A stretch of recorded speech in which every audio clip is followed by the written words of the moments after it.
խնդրեմ։ Պարոն Փաշինյանը ընտրությունից առաջ բոլորիս խոստացել է, չի մասնատել ժամանակ, բոլորին խոստացել է, որ համաներում է լինելու, բոլորի վարորդականները վերադարձել է։ Ընտրությունից հետո մասնատված ժողովուրդը մասնատեցին։ Ասաց ես այդ հարցը լուծել եմ, բայց այդ հարցը չի լուծվել, որովհետև կա արցախցիներ զրկված, կա Ռուսաստանն որ մեզ զրկե, մեր պրավաներն են չեն տալի, 17, 18, 19 թվերին ոչ մեկին չեն տալի պրավ, մինչև 20 թվեր։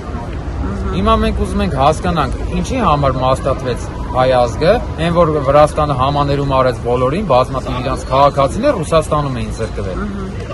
Առաջի հերթին դա արեց։ Հիմա ասում են ԵԱՏՄ-ի օրենքն ենք պահպանում, հիմա ես ասում եմ ԵԱՏՄ-ն որ մի օրենքն է Հայաստանի հետ պահպանել։ Այն որ հարձակվում էին մեր վրա, ԵԱՏՄ չէ պետքա պաշտպանել օրենքը պահել։ Հապկը, ԵԱՏՄ-ն։